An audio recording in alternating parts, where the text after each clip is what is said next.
¿Cómo andan, gente? Sean todos bienvenidos una vez más a una nueva entrega de Safari Boxing, y el tema que nos convoca es el de la miniatura. 3 peleas ridículas, porque no le podemos decir de otra manera, o mejor dicho, sin sentido. Sin sentido sería el término exacto para poder definir a estas peleas. ¿Y por qué digo esto? Porque tenemos 3 enfrentamientos que nos los quieren vender como super peleones, como peleas del siglo, de la década inclusive, y no tienen nada de eso, están lejos de serlo inclusive. Primero que nada vamos a hablar del primer anuncio que se hizo de todas estas carteleras. El anuncio de la pelea de Conor Benn, que termina firmando con Zuffa Boxing por un contrato multimillonario de 15 millones de dólares por una sola pelea. Una cifra que Conor Benn no habría ganado hasta el día de la fecha, incluso teniendo el lado británico de su lado, el mercado británico de su lado, que es un mercado que hoy en día que están viendo este video vende muchísimo sin tener grandes leyendas. Y un nombre que vende muchísimo en aquel lado del mundo es justamente Conor Benn. Ya el nombre de Conor Benn de por sí tiene algún valor, podríamos llegar a decir, pero 15 millones es una barbaridad por una sola pelea para alguien como Conor Benn, que si bien vende, no estaría cerca de ganar esto en peleas anteriores. Ahora bien, vos dirás, ¿a quién se va a enfrentar Conor Benn para que le paguen 15 millones de dólares? Porque tiene que ser una oposición fuerte, digamos. Tiene que ser una pelea la cual en términos normales no habría tomado Conor Benn. Y en términos normales no la habría tomado, pero no por la dificultad que conlleva o no por el dinero. Simplemente porque es una pelea que no tiene sentido, no tiene pies ni cabeza y no tiene competitividad, al menos en los primeros planos. ¿Por qué? Porque no se enfrenta a un Sandor Sayas que sube de 154 libras siendo campeón unificado a sus 23 años. No sube Josh Kelly venciendo a un cuco de la categoría como lo puede llegar a ser Bahram Murtazayev, quien fue vencido por Josh Kelly.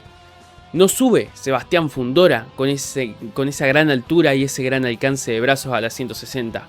Bueno, en 160 tenemos campeones, claro que tenemos campeones. Quizás se enfrente al Bronco Adames, no, el Bronco Adames no dio las 160 para su pelea en contra de Amo Williams y está reprogramada hoy en día. Quizás sea en contra de Yanibek Alinjanuli, el boxeador que le cerraron las salidas prácticamente para pelear por su título en el corto plazo porque tiene un doping positivo que además se lo tiene que sacar, ya vamos a hablar de eso en otro video. Quizás Erislandy Lara, un Erislandy Lara con un estilo elusivo, con buena movilidad que le pueda complicar la noche a Conor Benn, tampoco. Bajará alguien de 168, tampoco, no la hago más larga. Va a pelear en contra de Regis Prograis, quien fue campeón de las 140 libras. Pero vos dirás, Safari, no me dan los números, 160 libras, 140 libras. No, a mí tampoco me dan los números, pero esta es la pelea que se anunció.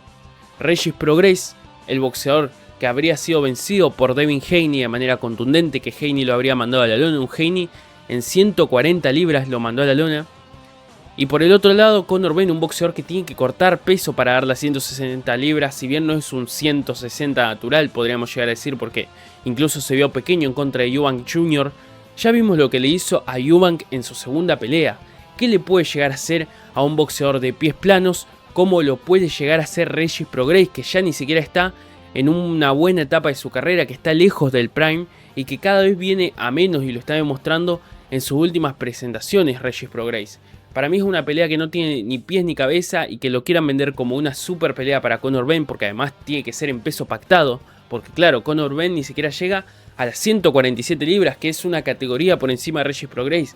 La pelea se pactó en 150 libras, es decir, Conor Benn va a tener que cortar aproximadamente 10 libras más que en su última pelea, que ya es algo considerable, pero aún así que no quita el hecho que va a subir como un 168 el día de la pelea, y Regis Prograis tiene que subir aproximadamente unas 10 libras en comparación a sus últimas presentaciones. Creo que es una pelea que tiene un alto porcentaje de knockout, claro está, y que muy probablemente pueda llegar hasta salir el knockout del año, porque la diferencia de peso, la diferencia de pegada y la diferencia de momentos es abismal. Por otro lado, se encuentra una pelea de la cual ya hablamos un poco en otro video, que es la pelea de Floyd Mayweather Jr. en contra de Manny Pacquiao. Una pelea que, si bien ya había llegado años tardes en su primer enfrentamiento, años y años tarde, llega aún más tarde todavía. ¿Por qué? Porque tendremos una revancha que absolutamente nadie pidió, pero una revancha que lastimosamente va a terminar vendiendo al fin y al cabo. Y no sé si tan lastimosamente, pero sí va a sentar un cierto precedente, si se quiere esto, si llega a tener el éxito que se dice que va a tener esta pelea, por una cuestión de que van a volver leyendas al fin y al cabo. Y el hecho de que vuelvan leyendas nos habla de la crisis que está pasando el boxeo como tal a día de hoy, por una cuestión de que no hay nombres relevantes para el mundo del boxeo, no hay nombres que puedan llegar a ofrecer un cierto show por sí solos, como puede ser el caso de Saúl El Canelo Álvarez, que si bien hay muchísimo desde lo boxístico, desde lo profesional a lo largo de su carrera para cuestionarle, la realidad es que Canelo se vendió de excelente manera, o lo vendieron de excelente manera, y se volvió en la cara del boxeo prácticamente a nivel mundial de esta época, después de Floyd Mayweather. Y antes de Floyd, ¿quién estaba? Quizás Manny Pacquiao, estaba Oscar de la Hoya, estaba James Mosley. Tenemos una barbaridad de nombres para poder mencionar acá en Argentina. Teníamos quizás a Maravilla Martínez, al Chino Maidana, que si bien el Chino Maidana pierde con Mayweather, hace una muy buena primera pelea. El Maravilla Martínez, que habría terminado cayendo en los primeros libra por libra en su época. Teníamos muchísimos nombres, tanto a nivel nacional, al menos acá en Argentina, como a nivel internacional. Porque si bien Argentina hoy en día no es un país, o quizás de los 2000 en adelante no fue un país con tanta cultura boxística, si se quiere, había nombres dando vuelta por ahí y no tenían que volver boxeadores retirados de los 90, de los 80, para poder llegar a causar una cierta repercusión en el público. Y hoy en día, si bien no son boxeadores viejos, podríamos llegar a decir, no son boxeadores como el caso de Mike Tyson, que vuelve y pelea en contra de Jake Paul, y ahora también se dice que se está negociando, que se va a concretar una pelea en contra de Mayweather, también una exhibición entre Tyson y Mayweather, lo cual también me parece otra aberración. Pero todo esto, este regreso de leyendas que estamos teniendo, habla de la pobre imagen que tiene el boxeo a nivel figuras mediáticas, a nivel internacional, claro está. Un claro ejemplo que podríamos haber tenido como figura del boxeo es Gervonta Davis. Un Gervonta Davis que ¿qué hace? Termina peleando con boxeadores de menor categoría, los hace subir, los noquea, cláusula de rehidratación. Después, por otro lado, términos legales que lo tienen que despojar de su título al fin y al cabo. Entonces terminan siendo muchas cosas que al fin y al cabo, nos guste o no nos guste, hoy en día el boxeo no tiene una cara visible como tal, porque Canelo ya está más de salida prácticamente. Por lo cual refleja un poco la crisis que está pasando en el mundo del boxeo. Y teniendo a un boxeador espectacular, de los mejores de pesos pesados que podríamos haber visto en la historia, por cómo termina subiendo, por lo que hace con los títulos en la categoría, y justamente lo que hace con los títulos es lo que nos duele una vez más. Pero no es solamente culpa de él, porque Alexander Usyk va a enfrentar a un kickboxer que tiene igualmente pasado en el mundo del boxeo. Y vos dirás, ¿qué pasado puede llegar a tener un kickboxer? Pues este es su récord de acá. Ah, no, esperen que me confundí. Este es su récord como boxeador profesional. Lo demás es su récord como kickboxer combinado con su récord como boxeador profesional. Lo cual ya me parece una aberración que alguien con una sola pelea puede disputar un título del mundo. Está bien, ya lo tuvo Francis Ngannou en su momento, pero ahora se va a enfrentar a un ex kickboxer que, por más leyenda que sea, no tendría que estar mereciéndose la oportunidad de pelear por un título del mundo. Lo mismo que dije, por ejemplo, en contra de Francis Ngannou y Tyson Fury. Ahora, ¿qué cambió? Vos dirás, ¿qué cambió Rodri? ¿Qué cambió Safari para que repudies tanto esta pelea? Que sí hay nombres en el peso pesado para que Alexander Usyk pueda combatir hoy en día. No nos tenemos que ir demasiado lejos. Acá te dejo 3 opciones de pesos pesados que el mismo Alexander Usyk podría estar enfrentando y no lo hace. ¿Por qué? No creo que sea por miedo, porque aptitudes boxísticas le sobran. Ya entregó muchísima ventaja ante Tyson Fury en 2 peleas, entregó muchísima ventaja ante Daniel Dubois en 2 peleas, entregó muchísima ventaja físicas, estoy hablando, ante Anthony Joshua en 2 peleas. Yo no creo que sea una cuestión de miedo, sino porque quiere aprovechar el poco tiempo de carrera que quizás le puede llegar a quedar a Alexander Usyk, porque es un pugil que está cerca de los 40 años, lo cual ya nos refleja que vamos a ver los últimos pincelazos boxísticos a nivel internacional, a nivel élite podríamos llegar a decir, de Alexander Usyk. Y bueno, es una pelea que me tiene bastante decepcionado, también por el lado de A ver, iba a decir por el lado del CMB, pero por el lado del CMB ya no me extraña nada prácticamente. El Pitbull Cruz con título interino, pero eterno porque ya no disputa con absolutamente nadie. Un título del mundo hace años. Después por otro lado tenemos a un Ryan García que no se merecía la oportunidad, volvió de un doping. Lo dejaron pelear igual, a pesar de no dar el peso, da doping positivo.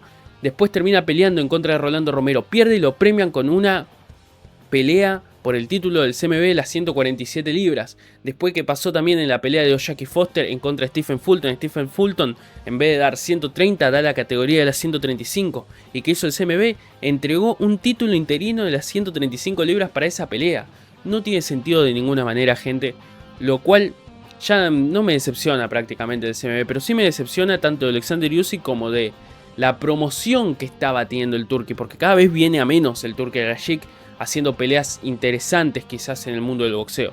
Por una cuestión de que se prometía, que si bien nos dio peleas que muchos queríamos ver, como por ejemplo esas dos peleas de Dimitri Bivol en contra de Artur Beterbiev, peleones absolutos que me encantaron a mí ambas peleas, peleas que quizás no se hubieran dado en caso de que el Turki no llegue al mundo del boxeo, pero esto ya es cualquier cosa, gente.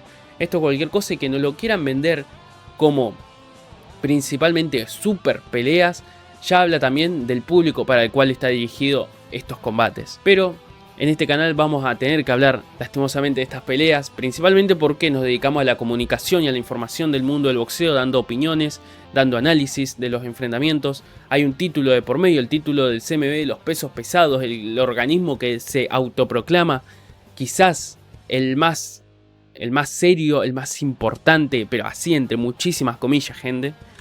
Y también por otro lado tenemos dos salones de la fama como lo son Floyd Mayweather y Manny Pacquiao.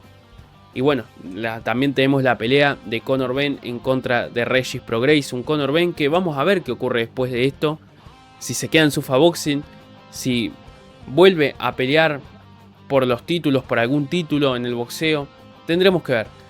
Actualmente el mundo del boxeo es muy incierto y si bien se anuncian peleones como por ejemplo Inoue Nakatani, como por ejemplo el zurdo Ramírez en contra de David Benavidez, que a nivel es un buen balance entre lo boxístico y lo renombrable que son ambos.